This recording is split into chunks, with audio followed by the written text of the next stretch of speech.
Petite note de début de vlog, je tenais à m'excuser car, dans cette semaine de vlog, je vous parle de ma lecture de Lady Elizabeth et je confonds royalement Marie Tudor et Marie Stuart. Alors c'est à peu près la même période, il faut vraiment que je me resitue. Pourtant j'ai lu Marie Stuart de Zweig, je sais que c'est la cousine de Lady de Elizabeth et c'est vraiment sa cousine alors que dans le livre, on parle de Marie comme étant la demi-sœur en fait, d'Elizabeth parce que c'est Marie Tudor. Voilà, donc je suis désolée de de ce confondage. La honte quoi, franchement la honte. Donc je vous parle de Marie Stuart alors que non, pas du tout. Veuillez m'excuser. Bon visionnage de vlog et je vais rattraper mes récits historiques, je crois. Bonjour tout le monde et bienvenue dans une nouvelle semaine de vlog. Nous sommes lundi matin, je suis à l'étage parce que mon fils joue juste à côté. Je l'emmène chez le dentiste tout à l'heure, donc voilà, on va partir tranquillement. Alors, ce week-end, il s'est passé pas mal de choses. Déjà, je vous ai quitté, je crois, sur Blizzard de Marie Vintras que j'ai terminé et que je n'ai malheureusement pas compris. Enfin, pas compris. J'ai pas accroché à cette lecture, vraiment. Pourtant, j'ai mis un post-it, hein. Il y a un passage vraiment très intéressant que j'ai voulu mettre, post-ité, on va dire. Je suis passée complètement à côté parce qu'il me manquait de la profondeur dans les personnages, dans les descriptions, dans les chapitres, qui étaient extrêmement courts. Voilà, ça c'est un chapitre. Voilà, on passe à un autre chapitre. Hop. Et encore un autre chapitre, etc. etc. C'est très très court, donc c'est difficile de s'immerger dans le récit quand on change de personnage aussi rapidement. J'ai eu vraiment beaucoup de difficultés. En plus, on nous balance dans l'action comme ça, sans nous expliquer, et l'autrice ne nous explique pas, en fait, pendant le récit, ce qui se passe vraiment.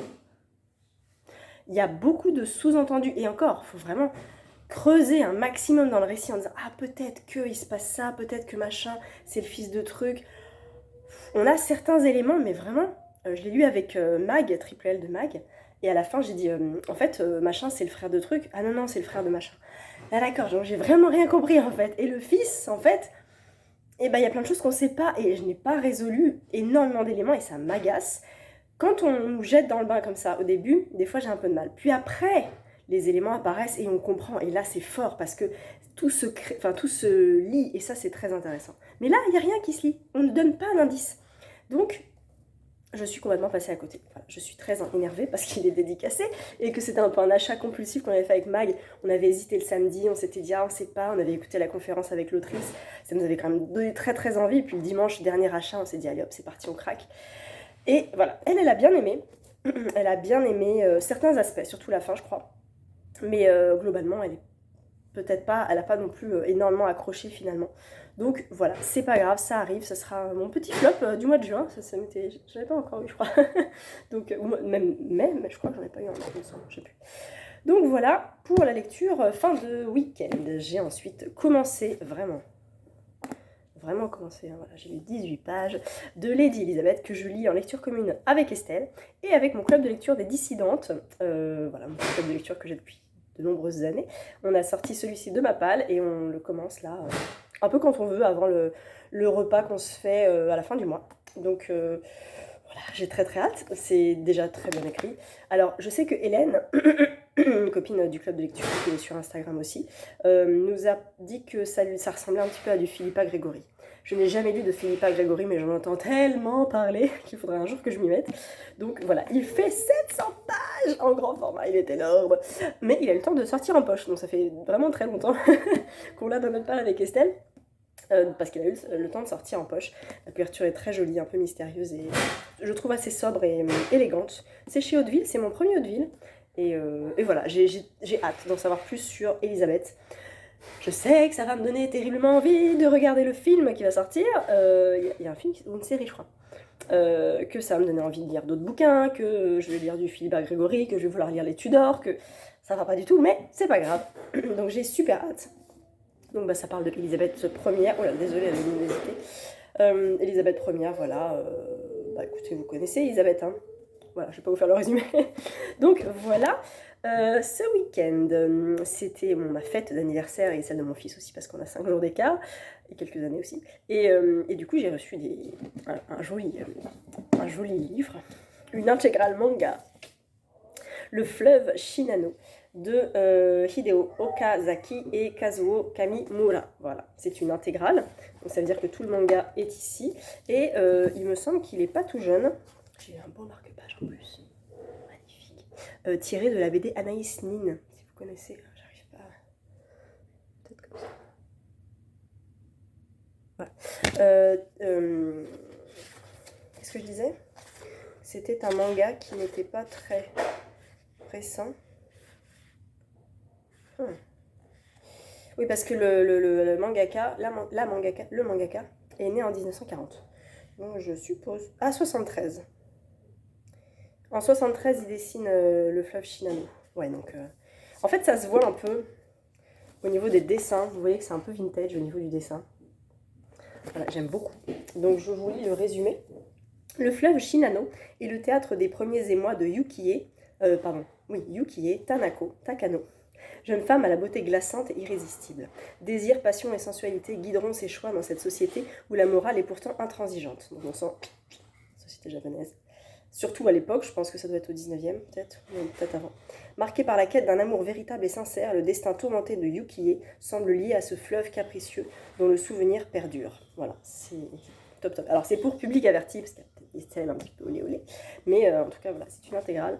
Il est magnifique, et il est chez Kana. C'est une intégrale de chez Kana. Là c'est écrit. Ah, la lumière. Shinano Gawa. Gawa, c'est le fleuve, des trois traits comme ça. Shinano. No, c'est appartenir. Donc le fleuve de Shinano. Bref. Voilà, donc ça c'était le cadeau. J'ai reçu aussi, je le prends comme un cadeau parce que bon, je l'attendais, mais c'était le bon week-end pour le recevoir. Omerta de R.J. Ellery, et j'ai d'ailleurs inversé en fait. J'ai décalé une lecture de mon mois de juin pour caser Omerta parce que j'aimerais quand même bien le lire avant sa mort en poche. Et quelqu'un m'a dit il se dévore, il se dégomme. Et j'ai très hâte parce qu'il est écrit petit et qu'il fait 580 pages. Donc voilà, j'ai prévu de le lire entre le 21 et le 26, je crois, donc 4 ou 5 jours, en sachant que c'est une période où là je vais pas prendre beaucoup les transports en fait. Ça va être compliqué, on va tenter. Mais quitte à ce que je décale mon autre bouquin, c'est pas très très grave. Donc voilà, j'ai deux R.J. Ellery, j'ai lu. Le premier que j'ai lu, c'est Le jour où Kennedy n'est pas mort. Je l'avais pas choisi pour l'auteur, je l'avais choisi pour le titre, parce que j'avais adoré 22-11-63 de King. J'aime beaucoup les uchronies, et c'était une uchronie sur et si Kennedy n'était pas mort. Voilà, Kennedy traverse à Dallas et ça continue, et il vit. Et qu'est-ce qui se passe? Et en fait, il y a tout un réseau politique qui se met en place, énormément de rumeurs sur Kennedy, énormément de choses avérées apparemment aussi.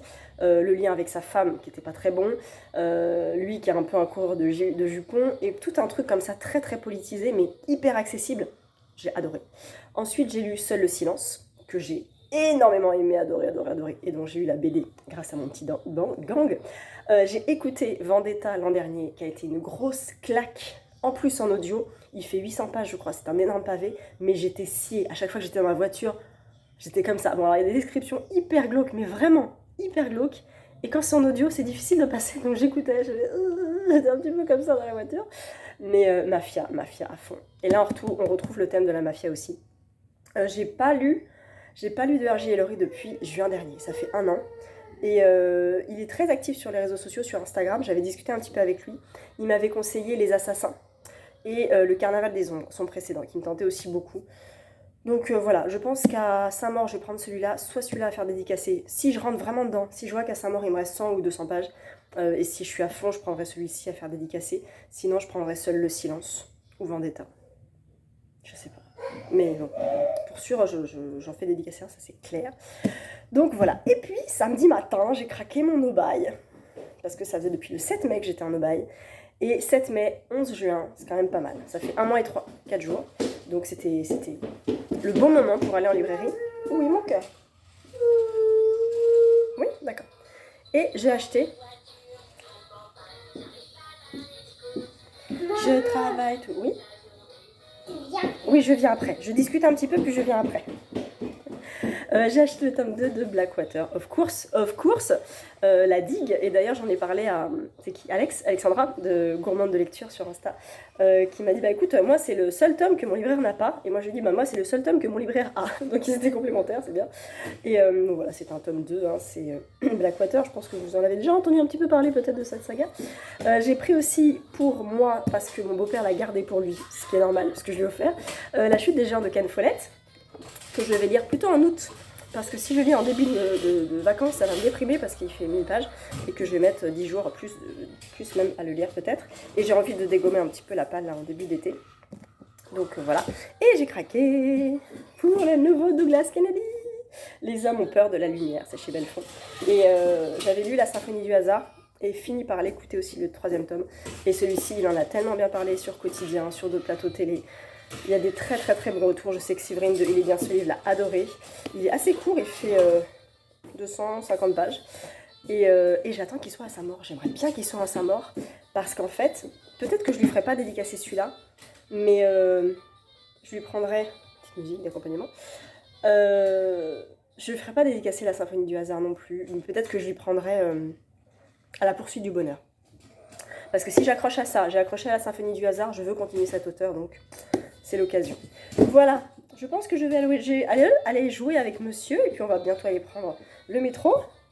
Et puis voilà, je vous reprends un petit peu plus tard, alors pas dans la journée, mais c'est quoi cette lumière demain matin? C'est pas impossible. Allez, on va jouer. On est mardi après-midi, je vous prends en direct du soleil de ma terrasse. Enfin, je suis à Londres là, mais il y a beaucoup de soleil. J'en profite, je me pose un petit peu. Mon conjoint est parti faire les courses et mon fils dort. Miracle, peut-être de la chaleur qui doit le casser peut-être un petit peu. Pour vous dire que j'ai commencé, mais je vous l'ai peut-être déjà dit, Lady Elizabeth. Je suis à la page 200. Voilà, j'ai lu ça ce matin. Et je reprends les transports ce soir, donc je vais continuer à lire Lady Elizabeth. Ça raconte donc l'enfance. Là, on est sur l'enfance de Elisabeth Ière, la toute petite enfance, parce qu'on commence, elle a 3 ans. Et on va la suivre comme ça. Je ne sais pas jusque quand, en fait. Je sais pas jusque quand. Parce que je sais pas si c'est toute sa vie, ou sa nomination de reine, enfin son destin de reine ensuite, je ne sais pas. En tout cas, on apprend pas mal de choses sur Henri VIII et ses épouses. C'est d'ailleurs très fulgurant parfois. Il y a une page, ah bah vous avez une nouvelle belle-mère, ah bah je suis désolée de vous apprendre qu'elle a été exécutée, ah d'accord, très bien. Et puis il y en a une autre, et puis etc. Voilà. On est à la 5e là, et on sait que Henri VIII en a eu 7, il me semble, ou 6, je sais plus exactement, mais il y en a pas mal. Et donc on suit Elisabeth et Marie aussi, qui va devenir Marie Stuart en fait, je crois que oui quand même. C'est la fille de Catherine. Catherine de qui? Parce qu'il y a un petit arbre généalogique au début, et j'ai tellement peur de dire des bêtises, parce que Marie Ière, je crois que c'est Marie Stuart, non?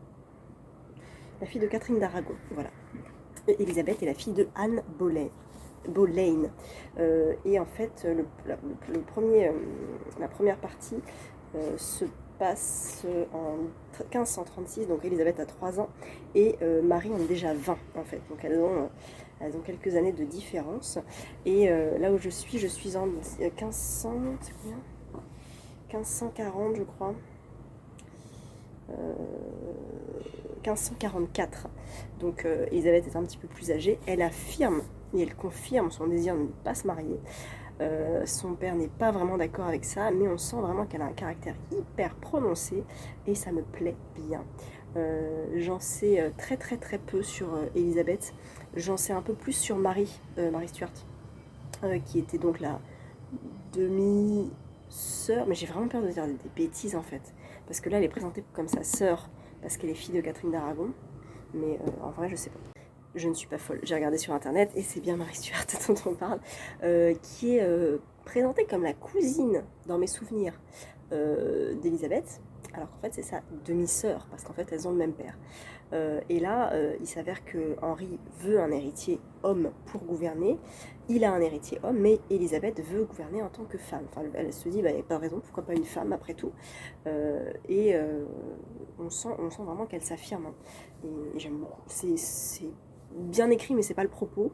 Ça se lit hyper vite, c'est pas d'une poésie folle, mais c'est pas grave.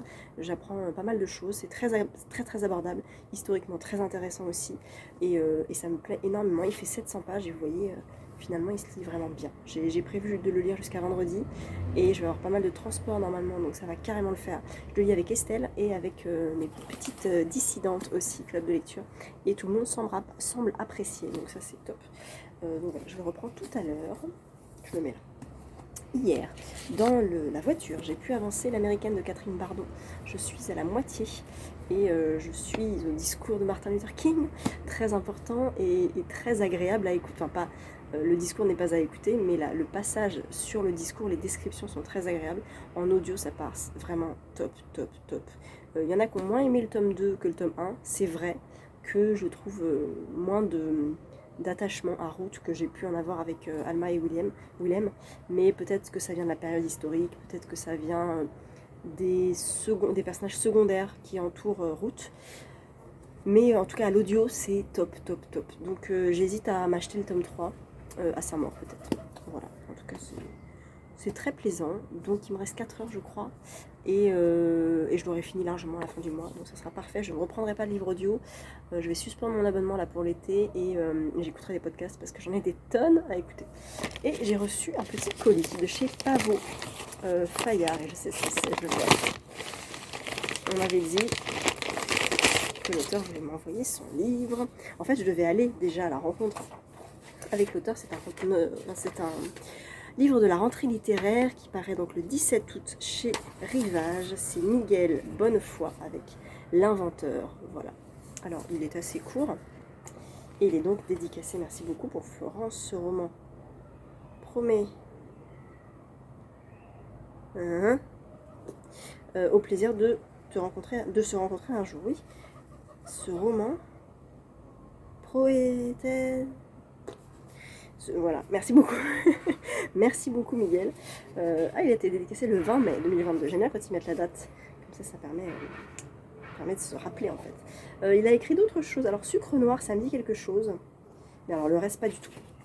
Je vous lis le résumé. J'adore.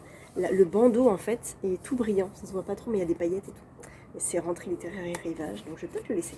Voici l'extraordinaire destin d'Augustin Mouchot, fils de serrurier, professeur de mathématiques, qui, au milieu du XIXe siècle, découvre l'énergie solaire.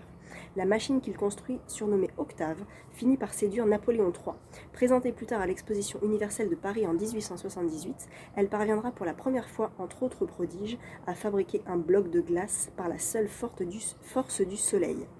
Mais l'avènement de l'ère du charbon ruine le projet de Mouchot que l'on juge trop coûteux. Dans son ultime élan, il tentera de faire revivre le feu de son invention en faisant fleurir le désert sous le soleil d'Algérie. Avec la verve savoureuse qu'on lui connaît, Miguel Bonnefoy livre dans ce roman l'éblouissant portrait d'un génie oublié. C'est cool, ça me donne trop envie. Et en plus, c'est des faits réels, donc ça j'aime bien. C'est écrit gros et ça fait... Ouh là là, oh. Alors, page 164, je tombe sur Émile Zola était dans le public. Je veux lire ce livre, je veux lire ce livre. Dès que je vois Zola, il fait 199 pages précisément. Et il commence par... Son visage n'est sur aucun tableau, sur aucune gravure, dans aucun livre d'histoire. Voilà. J'ai hâte, c'est cool. Je vais me mettre dans ma palle d'essai du coup. Mais je sais pas quand je vais le lire. Il sort le 17 août, ça serait bien que je le lise avant. Concrètement. Ça va dépendre de comment je bosse cet été, mon concours, et comment je lis. Parce que j'ai essayé de prévoir très très large ma palle d'été. Par exemple, les livres de 400 pages, j'ai mis 5 jours de lecture. En sachant qu'effectivement, je ne prends pas les transports, donc je vais moins lire.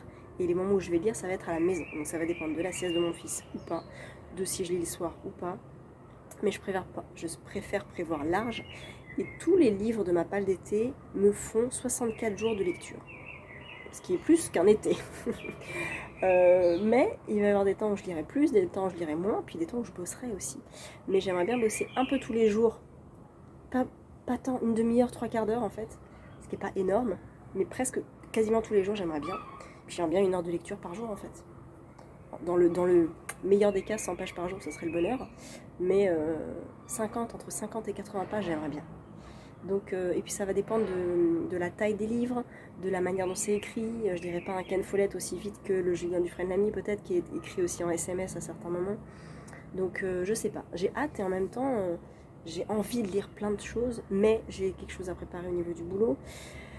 Donc c'est compliqué, on va partir en vacances, est-ce que je lirai autant, je ne sais pas, bref, je fais plein de mouvements comme ça, mais vous comprenez que c'est très incertain. Voilà, et bien écoutez, je vais vous laisser, je vous reprends demain, probablement. J'espère bien avancer Lady Elisabeth. Et puis voilà, je profite un petit peu du soleil.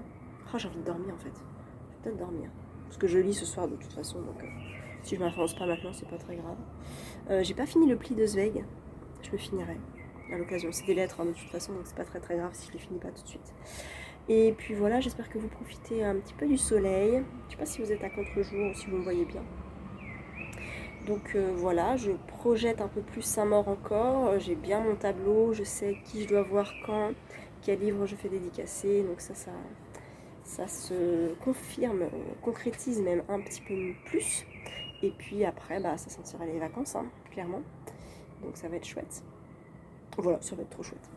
Nous sommes mercredi matin et je vous prends juste 5 minutes avant de partir bosser pour vous dire que j'ai vraiment bien avancé Lady Elisabeth. Je suis presque à la moitié en fait. Je l'ai dégommé, je le dégomme et j'ai un marque-page magnifique. Hélène, si tu passes par là, voilà, un marque-page de la cathédrale de Meaux. Superbe. Je suis en page 300. Et on avance dans l'histoire, on progresse, et là on est dans l'adolescence de Elisabeth, qui est pris des mois amoureux, sentiments amoureux vis-à-vis d'un homme qu'elle ne devrait pas aimer, et qui fait subir à Elisabeth, je trouve, des trucs un petit peu affreux en fait. Donc je ne connaissais pas cette histoire, je pense que c'est quand même basé sur des faits réels, j'imagine, et du coup je serais curieuse de lire une autre biographie d'Elisabeth Ier, pour me renseigner un petit peu plus fidèlement sur le côté historique, mais je pense quand même qu'il y a peut-être des incohérences, enfin pas des incohérences, mais des choses romancées, racontées, mais il n'est pas impossible que cette histoire ait lieu par rapport à l'homme avec lequel Elisabeth pour lequel Elisabeth éprouve des sentiments. Donc voilà, ce que je reprocherai un tout petit peu, c'est qu'on parle quasiment pas de Marie, mais en même temps c'est pas le propos, hein, c'est un livre sur Elisabeth et pas sur Marie, mais on connaît rien de sa vie, on sait pas pourquoi à un moment donné elle est pas là, pourquoi elle revient, alors qu'il se passe énormément de choses dans la vie de Marie Stuart quand même, et du coup ça, c'est pas que ça me manque, mais je me dis tiens, autant on parle de Henri, de ses épouses, de la famille, de tout ça, autant Marie elle est vraiment effacée, donc bon, peut-être qu'elle viendra après. En tout cas, bah écoutez, je passe un excellent moment, ça se lit tout seul, c'est un vrai bonheur. Et je vais encore l'avancer là ce matin dans les transports, jeudi aussi, pour le finir à mon avis vendredi comme ce qui était prévu. J'y croyais pas, mais en fait, si. Je vais vraiment le finir en 5 jours, donc ça c'est cool. Voilà, bah écoutez, là je vais partir bosser. Et puis je suis pas sûre de vous reprendre cet après-midi, peut-être demain. Et à voir si je fais en fin de vidéo un petit bonus, parce que vous m'avez parlé de certaines choses que vous aimeriez voir dans le vlog là au mois de juin, donc j'ai tout noté, et je ferai peut-être des vidéos bonus sur mon top de mi-année par exemple, voilà, les meilleures lectures de ces 6 premiers mois de l'année, ça pourrait être pas mal, et puis voilà, on verra, mais en tout cas, je note toutes vos idées. Nous sommes jeudi après-midi et l'heure est grave, l'heure est très grave, parce que j'ai appris que au Festival America, il va y avoir Armistead Maupin. Donc le Festival America, qu'est-ce que c'est? C'est un festival sur la littérature américaine, plutôt nord-américaine, qui a lieu tous les 2 ans à Vincennes. Et en raison de Covid, ça fait un petit moment qu'il n'y a pas eu d'édition. Je ne sais plus quand était la dernière, je me demande si c'était pas 2019. Je crois que c'était 2019. Et là, c'est les 20 ans. C'est les 20 ans, en fait. Donc ça va être un truc de dingue. Il faut juste que je retrouve l'information que je veux vous donner. Voilà. Je crois que la dernière édition, c'était 2019, parce que l'an dernier, ils ont failli, et ils n'ont pas pu. Et donc, avant, bah, c'était avant. Ce serait bien que je trouve l'information quand même. Festival America, blablabla. Bla bla bla. Donc c'est du 22 au 25 septembre. C'est la 10e édition. Et voilà. C'est passionnant. Alors attendez, parce qu'il y a la liste des invités, ça va pas du tout, je n'en peux plus. Il faut juste que je retrouve, je crois que c'était reporté en 2020, puis annulé en 2021. Donc ça veut dire qu'il y avait 2019, ça avait été reporté en 2020, puis en fait l'édition de 2019 c'était les 10 ans qu'on va avoir en 2022. Et moi j'y étais pas allée en 2019 parce que mon fils était vraiment tout petit et que c'était encore un peu compliqué, je crois, et je pense que j'ai dû y aller du coup en 2017. J'y suis allée une fois, ça c'est sûr, c'était à Vincennes. Donc voilà, j'y suis allée qu'une fois, mais j'en gardais un très bon souvenir. C'est là où j'avais rencontré Jean England, celle qui avait écrit Dans la forêt, que j'avais vraiment beaucoup aimé. Et j'avais même racheté le livre. On m'avait offert le livre en fait dans un swap, il y a bien longtemps, en grand format quand il venait de sortir chez Gallmeister avec les anciennes couvertures. Et en fait, j'ai racheté le poche exprès pour me faire dédicacer par Jean England parce que je ne savais pas qu'elle était là. Et quand je l'ai vue, j'ai fait « Ah mais non, c'est trop bête, je ne l'ai pas pris ». Donc je l'ai racheté exprès pour me faire dédicacer. Et c'était le premier Gallmeister poche que j'avais quand j'avais acheté. Je crois que c'était 2017, il me semble. 2018 2017, il me semble. Bref, donc là c'est 2022 en septembre et il y a Armistice Maupin, les chroniques de San Francisco que j'ai lu quand j'avais 20 ans. J'ai relu le tome 1 il y a 3 ans et je m'étais dit il n'y a pas si longtemps, oh là là, faudrait quand même que je les relise.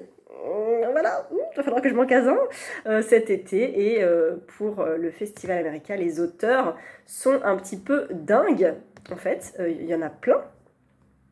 Les invités 2022, voilà. Il y a notamment Michael Christie, celui qui a écrit Lorsque le dernier arbre, qui était paru à la rentrée littéraire Albin Michel précédente.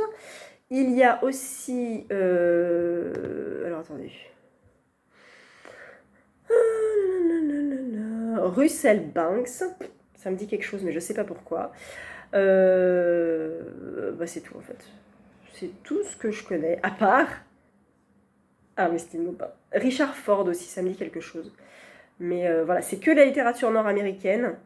Et ça va être trop bien, parce que c'est un des premiers festivals de septembre qui ouvre un petit peu la rentrée. Et c'est cool. Et Joyce Maynard aussi. Joyce Maynard, ça a l'air chouette, il faudrait que je la lise, elle.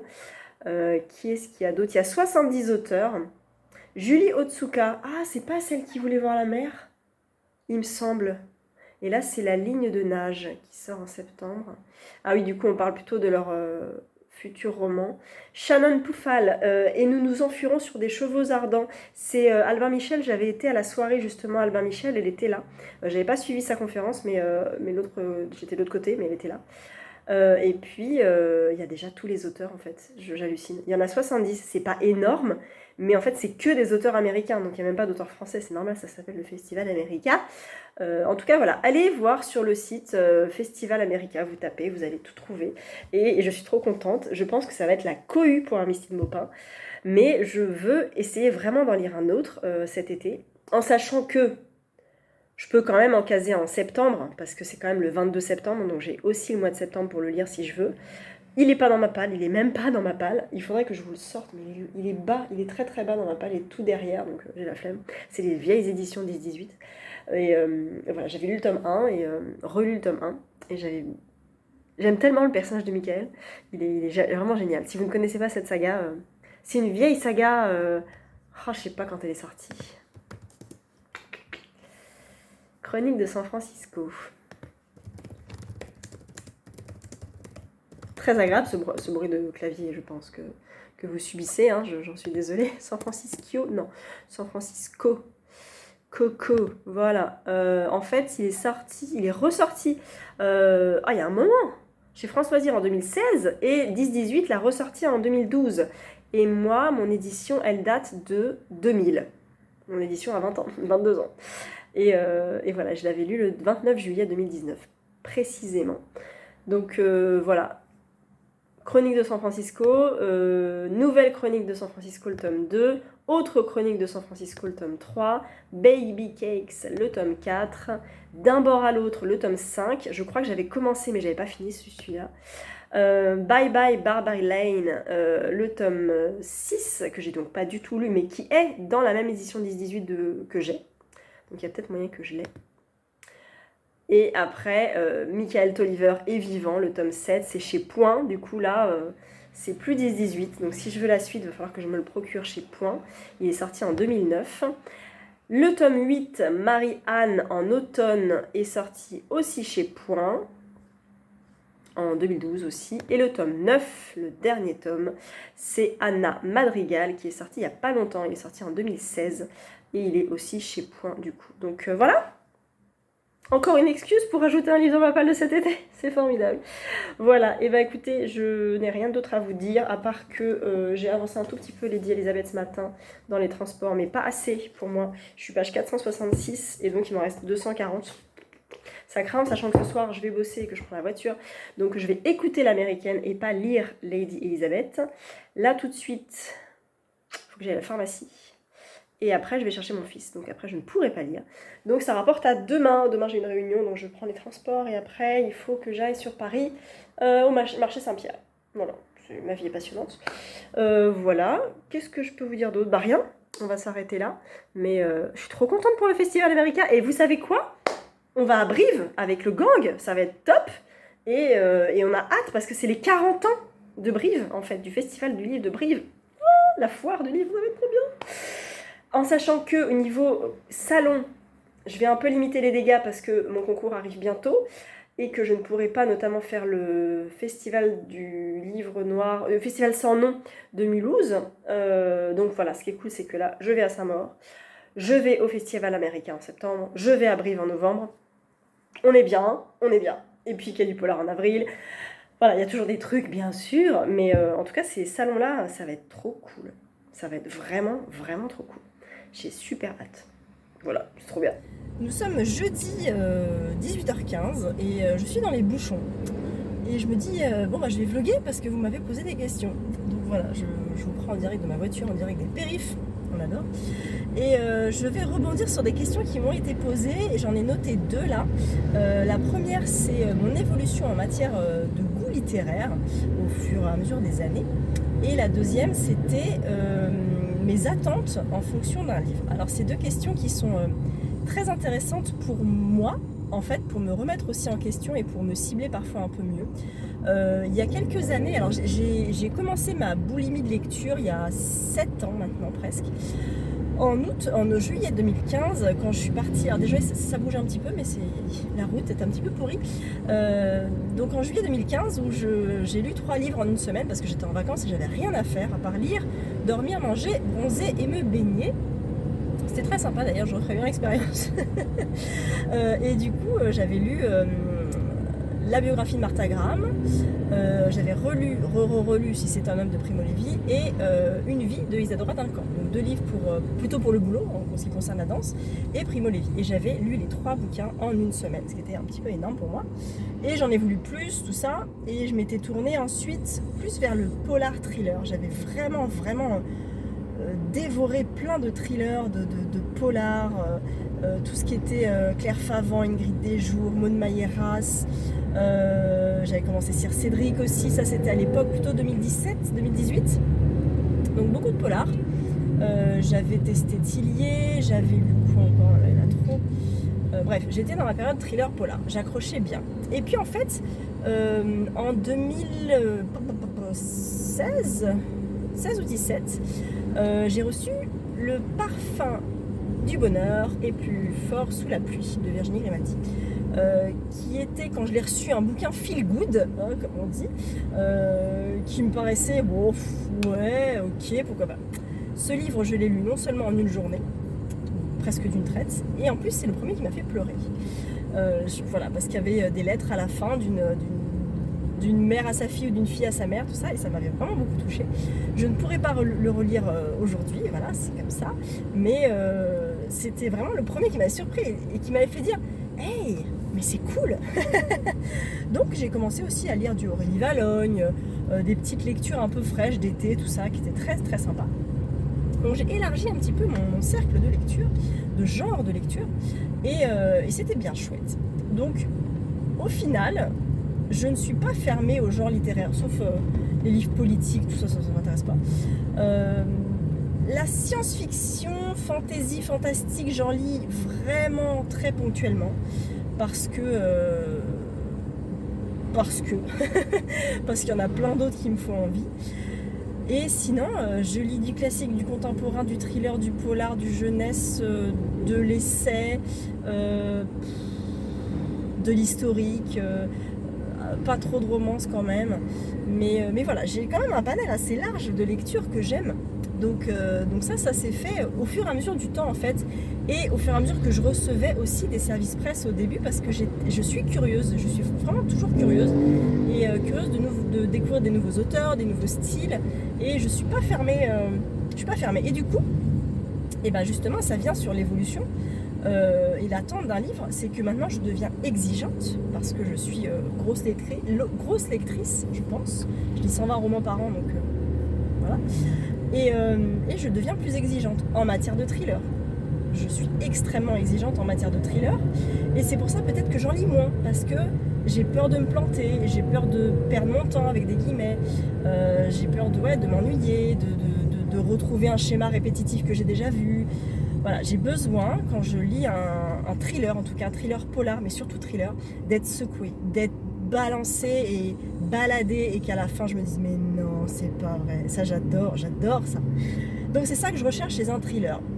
Pour les autres styles de lecture, bon bah c'est compliqué pour les classiques. Bon, c'est un classique, donc tu sais à quoi tu t'attends.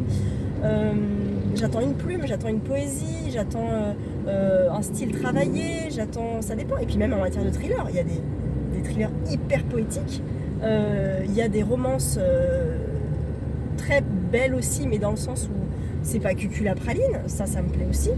Et puis voilà, et comme je suis curieuse, et ben je vais facilement vers moi je suis pigeon un petit peu aussi, hein, donc je vais facilement vers ce qui buzz un peu. Regardez Blackwater, hein, coucou. Mais c'est vrai que je suis aussi bon public, mais je reste quand même exigeante pour certaines catégories de livres.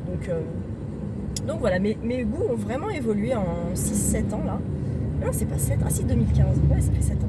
Non, 7, 6 ans. 5 ans. Oula. 2015, 2016, 2017, 2018, 19, 20, 21, 22. 7 ans, Florence, compte. Oui. Et donc 7 ans que mes goûts ont évolué et que je suis toujours aussi curieuse. Et au bout d'un an de grosses lectures, 2 ans, je me suis dit bon, j'ai cette espèce de boulimie livresque, peut-être que ça va s'arrêter et ce sera bien et ce sera pas grave.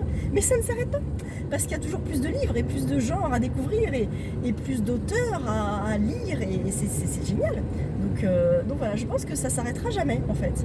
Juste peut-être au jour où j'aurai peut-être moins de temps pour lire, où j'accepterai, où j'aurai peut-être plus de services presse aussi, hein, et ça sera comme ça et ça sera bien. Mais voilà, tout peut changer, tout peut évoluer. Je sais que ça fait quelques années que les maisons d'édition suivent beaucoup Bookstagram, ils sont très actifs, ils ont un budget blogueur, instagrammeur, booktubeur pour envoyer des services presse. C'est finalement assez récent et je ne sais pas combien de temps ça peut durer finalement, donc autant en profiter, parce que peut-être que ça peut s'arrêter dans un mois ou deux, que je sais pas, Bolloré prenne les clés d'Instagram. Mon Dieu. Et voilà, donc tout peut changer. Donc autant en profiter maintenant. Et ça me plaît d'être curieuse et de je crois que vous tremblez un peu, hein, c'est parce que ma voiture tremble un peu. De découvrir plein de styles. Et là encore, j'ai reçu le catalogue Albin Michel pour la rentrée littéraire. J'ai demandé conseil à mon libraire quand même. Et j'en ai choisi 3. Voilà, j'ai pas pris le Spitzer.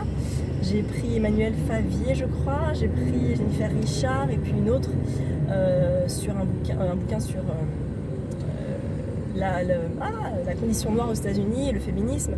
Et voilà, c'est des thèmes qui me parlent. Et je suis quand même un petit peu moins curieuse qu'avant, parce que je peux pas me permettre, enfin je me frustre de ne pas me permettre de lire vraiment par curiosité, parce que j'ai quand même des plannings de lecture qui me conviennent parfaitement. J'ai une palle avec des livres que j'achète et que j'ai envie de lire, et je priorise un petit peu les choses. Voilà, écoutez, il est 18h22, j'arrive à quelle heure ? 45, bon, ça va. Bah écoutez, je vais vous laisser là, c'était très sympa de discuter avec vous, j'espère que vous avez apprécié. Donc on est jeudi soir, demain, je peux vous reprendre demain matin je pense. J'aurai pas avancé Lady Elizabeth, mais j'aurai avancé l'américaine. Je vous dirai peut-être ça, et puis peut-être s'il y a des nouvelles réceptions. Et je refermerai ce vlog probablement demain pour que vous l'ayez dans le week-end. Nous sommes samedi après-midi, je viens refermer cette semaine de vlog et je n'ai toujours pas fini Lady Elizabeth. Il me reste vraiment pas grand chose, hein, vous voyez. Je suis page 619 sur 700, donc je vais finir ce soir. Mais là, aujourd'hui, c'était pas possible de lire parce que j'ai mon fils toute la journée. Donc, quand il sera couché, 20h. il est couché à 20h. 20h01, je lis. Voilà, parce que je mange avec lui à 7h. Donc voilà, je vais finir les 80 pages et je vais commencer, j'espère, et avec votre esprit ce soir. Demain, je ne pourrai pas lire non plus. Demain soir peut-être, je ne sais pas. C'est un week-end un petit peu chargé. Donc voilà, vous sentez que j'ai besoin de repos et que j'ai besoin d'être seule un peu. Mais bon, bref, c'est toujours aussi bien, je passe un excellent moment. Elisabeth a grandi, Marie Tudor est sur le trône, et une histoire de complot, d'enfermement d'Elisabeth, je ne vais pas vous en dire plus parce que j'ai découvert un petit peu ça. C'est vrai que je ne connaissais pas du tout la vie d'Elisabeth, sauf dans les yeux de Zweig à travers Marie Stuart. Je sais qu'elles étaient... Enfin, c'est surtout à l'époque où elle était reine en fait, qu'il a parlé d'Elisabeth, mais là elle n'est pas encore reine. Je ne sais pas comment elle devient reine en fait, parce qu'il y a vraiment... C'est vraiment très très tendu hein, au niveau des relations entre Elisabeth et Marie, parce qu'elles n'ont pas la même religion, les mêmes idées religieuses, donc c'est assez intéressant. Et on sent qu'Elisabeth va vraiment donner un tournant à l'histoire, donc j'ai hâte de savoir si elle va aller sur le trône en fait, parce qu'il me reste 80 pages, et là c'est un peu mal barré, donc je vous dirai ça la semaine prochaine. J'espère que cette semaine de vlog vous aura plu. Je vous retrouve juste après pour un petit bonus bilan de mi-année, pour voilà, répondre à quelques questions qui avaient été posées en plus du bonus voiture que je vous avais fait, c'était quand jeudi. Là vous avez un petit bonus mi-année, top 10 je crois. Je crois que j'en ai 10. Très très très très très très bonne lecture, excellente, coup de foudre, tout ça. Donc voilà, je vous retrouve juste après cette vidéo. A très bientôt, prenez bien soin de vous et faites de belles lectures. Nous sommes toujours mercredi et je viens vous retrouver en bonus de vidéo pour vous parler de mon top des lectures depuis janvier. J'ai plusieurs classements. J'ai mon reading journal, mon reading book journal, je sais pas quoi. Chaque mois en fait je note mes lectures. Ça veut dire quand je coche quand je l'ai lu, je coche quand j'ai fait la photo, je coche quand j'ai fait le post Instagram ou blog, et je mets la note. Sur la page d'après, en général, j'ai les achats et les réceptions du mois. Et sur la page d'encore après, j'ai mon comptage de pages. Tous les jours, je compte... de pages. Je compte mes pages tous les jours. Pour moi, en fait, je le partageais sur Insta un peu comme Mag. Et puis finalement, on a arrêté. Elle a arrêté de le faire et finalement, je l'ai arrêté de le faire aussi. Donc, je garde ça pour moi. Et je suis très contente parce que comme ça, je sais vraiment proportionner mes lectures en fonction de chaque mois. Depuis 3 ans maintenant, j'ai un tableau Google Sheets que je tiens grâce à l'œil de Luciole dans les polars, qui a un tableau de dingue, hyper précis. Et grâce à Mag aussi qui m'a aidé cette année de le refaire, hein, parce que j'étais un peu perdue. Moi les tableaux Excel, je suis pas dingue de ça, enfin je suis pas dingue. Je suis pas douée en fait pour ce genre de truc, mais c'est un petit tableau simple qui répertorie mes lectures avec plusieurs colonnes. Donc j'ai fait 2020, 2021, 2022 et je fais aussi pour les mangas, enfin pour les graphiques parce qu'il n'y a pas que des mangas. Là j'ai pas mis à jour celui sur les mangas, d'ailleurs il faudrait que je le fasse parce que j'en ai lu d'autres. Oui, j'en ai lu d'autres depuis graphique 2022. Oh là oui, j'étais à 6 alors que j'en ai lu bien plus. J'en ai lu une bonne dizaine, je pense, depuis le début de l'année. Et j'ai donc mon tableau des livres lus. En 2022, donc je vais vous faire vraiment précisément tout ça. Et après, je passerai au top. En 2022, pour l'instant, depuis le 1er janvier, j'ai lu 70 romans. Je précise. Romans, essais, voilà. Je mets en dehors les graphiques. J'en ai eu 70, ce qui est énorme pour moi. Parce que en général, je suis sur une moyenne de 120 romans par an. Et là, du coup, j'ai déjà dépassé la moitié de 10, hein, finalement. En sachant que l'été, là, je vais lire un petit peu moins, mais après, ça repartira en septembre avec le boulot, parce que je reprendrai le transport, donc voilà. J'en ai lu 70, et j'ai même des petits graphiques. Faudrait que je vous le montre, en fait. Voilà, que vous y voyez un petit peu plus clair. Ah oui, j'ai pas mis à jour, oui, parce que je me suis plantée dans les graphiques. J'ai lu plus de femmes que d'hommes, et ça, c'est cool. Mais par contre j'ai acheté plus de neufs que d'occasion, beaucoup plus. Alors j'ai rajouté cette colonne cette année en me disant tiens je serais curieuse de savoir si j'achète plus d'occasion ou pas. Pas du tout.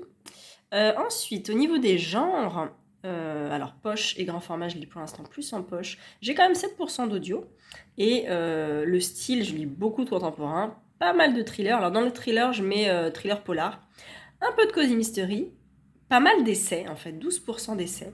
Pas mal de classiques aussi, un peu d'historique, un tout petit peu de fantastique, un tout petit peu de jeunesse, et voilà, poche audio je vous ai dit.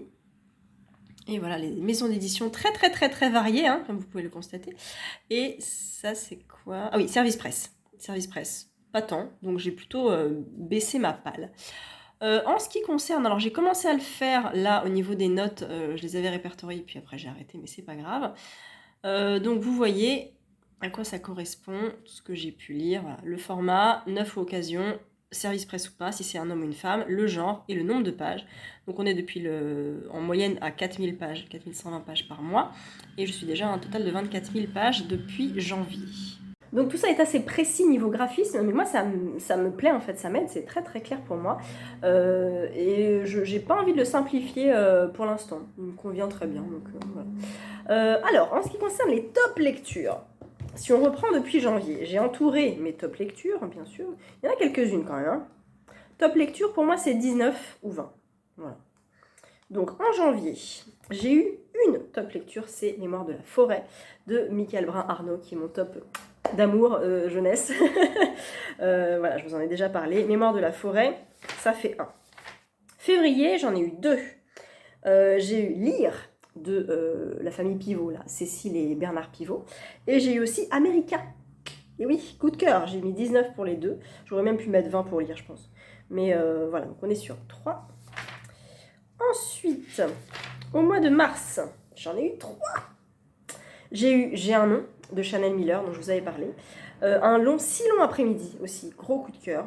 Et Fille du vent, gros coup de cœur également. Donc on est sur 6.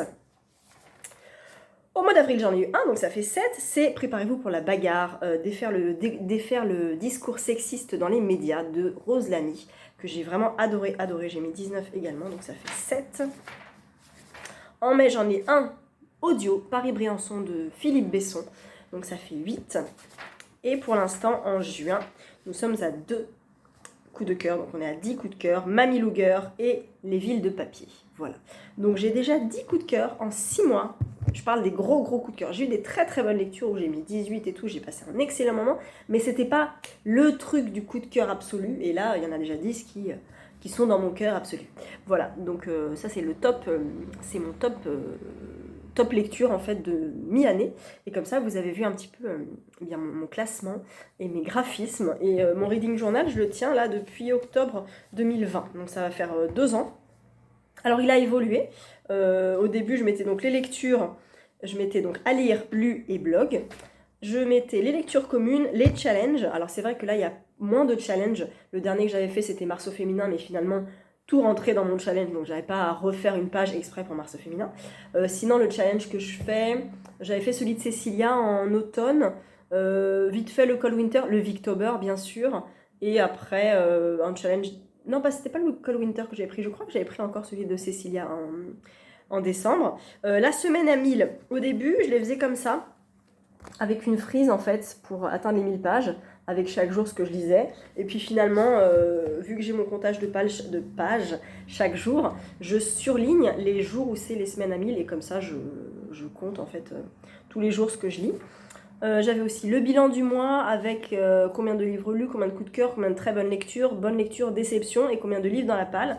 Et en fait, au milieu de mon petit carnet, j'ai mis un petit post-it ici avec ma palle.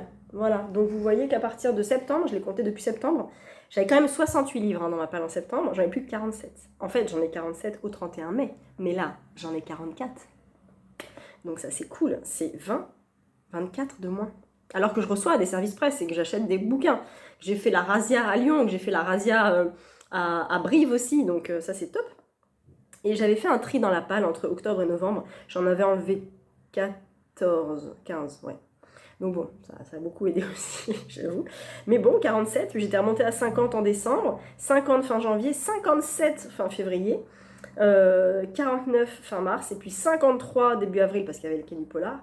Et je suis redescendue à 47, et là je suis encore un peu moins, donc ça c'est top. Oui, j'avais fait le Happy Fall Challenge de Cécilia en octobre, enfin en automne plutôt. et en décembre, j'avais fait le Winterland Challenge. Voilà, j'avais lu quelques livres. Et puis petit à petit, voilà, j'ai intégré le comptage de pages à partir de décembre, il me semble. Non, même avant. Novembre.